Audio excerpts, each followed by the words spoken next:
नमस्कार, टीवी राजस्थान के प्रवासी कार्यक्रम में आप सभी का स्वागत है।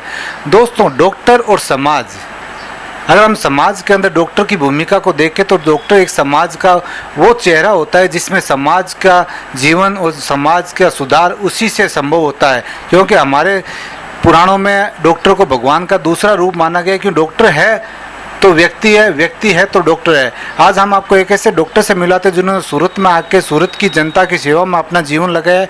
नमस्कार, सुबोध का टीवी राजस्थान में बहुत बहुत स्वागत है। नमस्ते। नमस्ते। सबसे पहले हमें ये बताइए कि आप राजस्थान में कौन से शहर के रहने वाले और आप सूरत कब आए थे? हम बेसिकली वैसे नागौर के हैं और कुचेरा हमारा कुल माता है और वो माता जी के दर्शन का आना जाना होता है हमारा। सूरत आने को अभी 10 साल हो गए हैं। आपने ये एजुकेशन जो डॉक्टर की उपाधि है वो कहाँ पे ग्रहण की और कब आपको कैसा ये ग्रहण करने में क्या कठिनाइयों का सामना करना पड़ा आपको?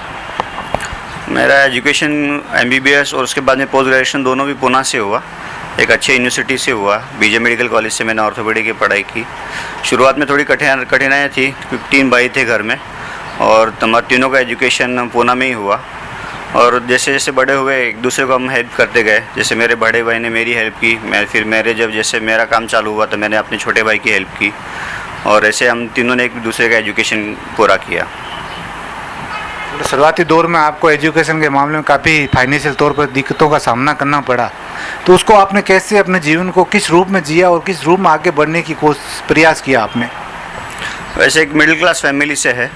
पापा SBI में थे और 3 भाई थे। हम तीनों के एज लगभग सेम है, 1-2 साल का ही डिफरेंस है। और इन्होंने तीनों को अच्छे से पढ़ाया हमको और आज तीनों अपने अपने जगह पे अच्छे से सेटल है। छोटा भाई मेरा CA है, वो भी पूना में है। और जैसे हम अपने पैर पे खड़े होने चालू हो गए, जैसे बड़े भाई पहला खड़ा हो गया तो उसने मेरी मदद की और जैसे मैं अब खड़ा हो गया तो मैंने अपने छोटे भाई की मदद की। शुरुआत में थोड़ा कठिन नहीं था लेकिन अभी मेहनत के साथ में अभी सभी अपने जगह पे अच्छे सेटल हो गए। आप जब सूरत आए तो सूरत में आने के बाद में आपने कैसे जीवन की शुरुआत की थी अपने?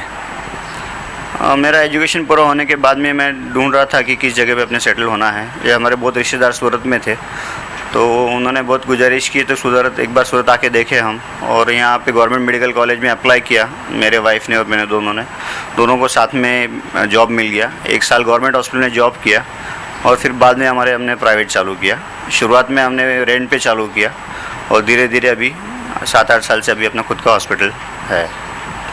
जैसे आपने बताया कि आपकी वाइफ भी डॉक्टर है, तो कहीं ऐसा लगता है कि हम दोनों मियाँ बीवी डॉक्टर होने के साथ साथ आपको जो पारिवारिक समय जो माहौल होना चाहिए वो सही तरीके से चलता है? हाँ, थोड़ा मुश्किल होता है। घर परिवार संभालना, हॉस्पिटल संभालना थोड़ा मुश्किल है। दोनों की इमरजेंसी ब्रांचेस है।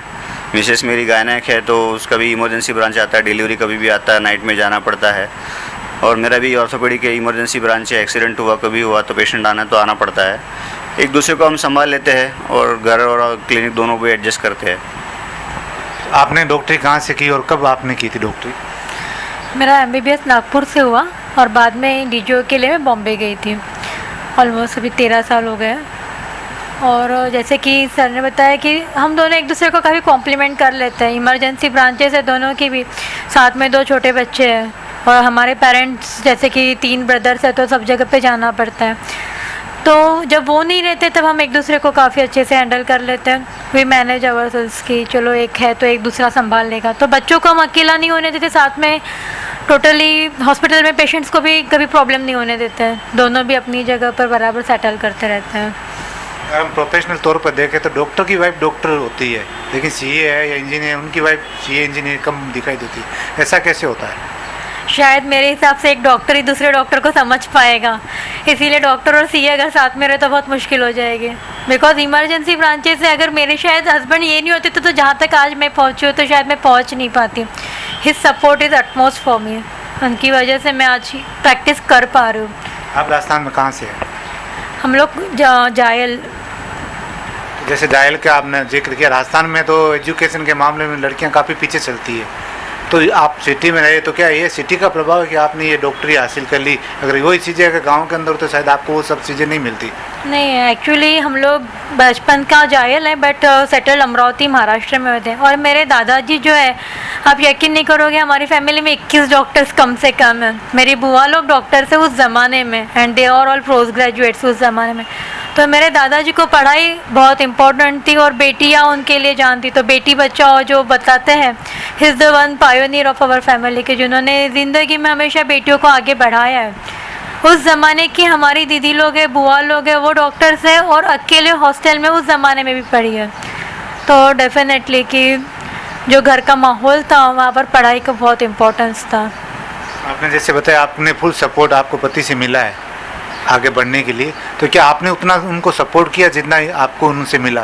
आप शायद उनको ज़्यादा पूछे तो अच्छा है। मेरी तरफ से तो मैंने उनको हमेशा से कोशिश की कि जब तक पॉसिबल हो कि ब्रांच के साथ में घर, कहीं पर भी उनको एक अच्छी वाइफ का शायद या हेल्प सपोर्ट कंपैशनेट सारी तरह से सॉल्व कर पाऊँ उनकी उम्मीदें, इस तरह से मैंने कोशिश की है। अभी वो शायद एक डॉक्टर के नाते डॉक्टर की हेल्प की है या एक पति के नाते पत्नी ने पति की हेल्प की है?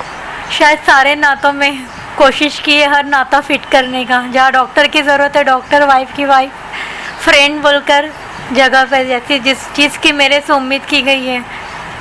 आप बच्चों के एजुकेशन के बारे में क्या कहना चाहेंगे? जो बच्चे आपके बड़े हो रहे हैं वो आगे बढ़ेंगे तो उनको आप भविष्य कैसा देखना चाहेंगे? फर्स्ट इम्पॉर्टेंट थिंग तो मुझे लगता है कि आज की जनरेशन है, पहले वो एक अच्छा ह्यूमन बीइंग बने, वो सबसे इम्पॉर्टेंट चीज़ है। एजुकेशन जिस क्षेत्र में वो जाना चाहे, जहाँ पर भी जाना चाहे, एक अच्छा नागरिक पहले बने। और ब्रांचेस तो अभी हम कंपलसरी नहीं करेंगे कि आप ये बनिए या वो बनिए, जिसमें उनकी रुचि है बस उस चीज़ में पूरा मन लगाकर वो लोग आगे जाएं। एजुकेशन तो पहले चाहिए। जैसे आप यहाँ पे सूरत में रह रहे हैं 10 सालों से और काफ़ी सामाजिक तौर पे काफ़ी एक्टिव कैंपों के अंदर आप दिखाई देते हैं, तो आपका ये सब सोशल एक्टिविटी कैसे मैनेज कर पाते हैं आप? हाँ, ऐसा लगता है कि हमने अपनी एजुकेशन पूरा कर लिया है और इसका अपना फ़ायदा अपने समाज को भी देना चाहिए।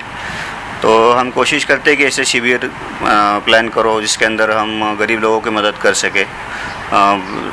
महीने में 4 महीने में एक कैंप लगाते हैं, उसके अंदर फ्री चेकअप कैंप रहता है वैसे, और उसका एडवर्टाइजमेंट करते हैं और उससे काफ़ी गरीब लोगों को मदद होता है उसमें, और वो फॉलोअप भी रखते हैं फिर उसके अंदर।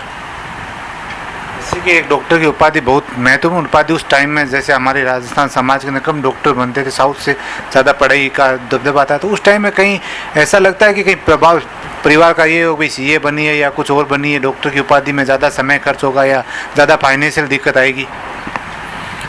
ना, हमारे ज़माने में वो टाइम पे सबसे क्रीम था कि डॉक्टर, इंजीनियर या सीए तीनों में से एक बनना था, और मुझे बचपन से रुचि थी डॉक्टर में ही। 1-2 बार बचपन में चोट लगी थी, थोड़ा कड़वा अनुभव था, तो ऐसा लगा कि आगे चल के डॉक्टर ही बनना चाहिए। और मेरे फैमिली में तो मैं फर्स्ट डॉक्टर हूँ, मेरे वाइफ की फैमिली में तो बहुत लोग डॉक्टर है। तो कहीं जैसे इन्होंने बताया मैं तो उनका फुल सपोर्ट करती हूँ, तो आप उतना सपोर्ट उनको देते हैं जितना इनको चाहिए? बिल्कुल सपोर्ट देना ही पड़ता है, उसके बिना दोनों क्लिनिक और घर मैनेज होना मुश्किल है। दोनों इमरजेंसी ब्रांचेस है और पेरेंट्स कभी रहते हैं कभी नहीं रह पाते हैं, क्योंकि मेरे बाकी 2 ब्रदर हैं तो उनके पास भी उनको जाना पड़ता है। तो इमरजेंसी में नाइट में ये नहीं रही तो मुझे घर देखना पड़ता है, एंड वाइस वर्सा।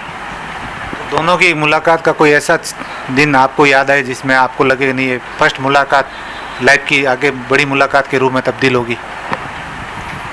हाँ, शादी के पहले जब देखने गए थे तभी ऐसा लगा था कि हाँ यही मेरी जीवन संगिनी बनने लायक है। तो आपको कैसे लगा उस टाइम में? हमारा प्रॉपर जैसे अपने माहेश्वरीज का अरेंज टाइप ऑफ मैरिज होता है तो वैसे ही है, तो जस्ट जो ऑफिशियल होता है बस प्रॉपर उसी तरीके से सब कुछ तय था। कोई जैसे आपने बताया अभी आपने काफ़ी संघर्ष करके फाइनेंशियल तौर पे दिखते हो, तो आज जब आप वेल सेट हैं तो आप क्या ऐसा मैसेज समाज को देना चाहेंगे या कैसा ऐसा मैसेज युवा पीढ़ी वर्ग को देना चाहेंगे जिससे उनको ये जो दिक्कतों के सामना करके आगे बढ़ने की एक प्रेरणा मिले? मेरे हिसाब से सबसे ज़रूरी चीज़ है ज़िंदगी में एजुकेशन, क्योंकि एजुकेशन होगा तो सब कुछ होगा, आपका नाम भी होगा और उसके पीछे आपको पैसा भी मिलेगा। तो एजुकेशन बहुत ज़रूरी है और मैं अपने तौर से कोशिश करता हूँ कि लोगों को एजुकेटेड करूँ, और कुछ 1-2 गरीब बच्चे हैं उनको भी हम मदद करते हैं एजुकेशन करने में, जैसे उनका फ़ीस भरते हैं या फिर उनको बुक्स वगैरह दिलाते हैं। एजुकेशन सबसे ज़रूरी चीज़ है। एजुकेशन एक बार आपके पास में हो, डिग्री हो आपके पास में, तो आप कोई भी परिवार से हो, किस भी स्तर से हो, आप आगे बढ़ सकते हो। आप राजस्थान में काफ़ी लड़कियां कम एजुकेटेड रहती है और पढ़ाई में माँ बाप उनको इतना सपोर्ट नहीं करते हैं, तो आप क्या मैसेज देना चाहेंगे उन लड़कियों की कि आप एक सेट लेडीज़ हैं, तो उस तौर पे आप क्या मैसेज ऐसा देना चाहेंगे उन युवा लड़कियों को जो शायद कुछ करना चाहती है लेकिन उनको परिवार का उतना सपोर्ट नहीं मिल पाता है? मेरे हिसाब से सबसे फर्स्ट चीज़ जो है कि बेटी और बेटे में कोई फ़र्क मत कीजिए। जब आप बेटे को पढ़ाते हो तो बेटी को भी वही मौका दीजिए। बेटियाँ दो कुल को जैसे संभालती है, आज खुद पढ़ी लिखी रहेगी तो अपने बच्चों को भी उस तरह का माहौल, एजुकेशन वो दे पाएगी। पति के साथ कंधों में कंधों मिला के चले। ज़माने में महंगाई बहुत है, बच्चों का एजुकेशन डिफ़िकल्ट है, तो एक ओनली हस्बैंड के ऊपर डिपेंड रहने से अच्छा है कि एटलीस्ट हमारा एजुकेशन हम बच्चों को पढ़ाने में भी यूज़ कर सकते हैं। ऐसा नहीं कि पढ़ लिख के जॉब ही करना ही है, बट अगर एजुकेशन हो तो आपको बहुत सारी चीज़ें मिल पाएगी, आप फैमिली सपोर्ट होगा, सब कुछ कर पाओगे। और आज ज़माने की ज़रूरत है कि पढ़ाई लिखाई तो होना ही चाहिए। तो अपने सारे समाज से रिक्वेस्ट करूँगी, गर्ल्स को अलग मत करिए, उनको पढ़ाइए लिखाइए, बेटी और बेटे में भेदभाव मत कीजिए। आज बेटियाँ पढ़ी लिखी रहेगी तो समाज, भविष्य, देश सारा ही उज्जवल बनेगा। यह समाज, भविष्य, देश सारा उज्जवल बनेगा, क्योंकि बेटियां दो कुलों का समन्वय होती है। और जब बेटी एजुकेटेड रहेगी तो सारा कुल हमारा एजुकेटेड रहेगा, दो परिवार संभल के रहेंगे, दो परिवारों की सोच बड़ी होगी। यही हमारे राशि बहन और सुबोध कांत जी का कहना है। बहुत बहुत धन्यवाद सुबोध कांत जी और राशि बहन, आपका बहुत बहुत धन्यवाद। टीवी राजस्थान को आपने इतना कीमती समय दिया, इसके लिए आपका बहुत बहुत धन्यवाद जी। धन्यवाद।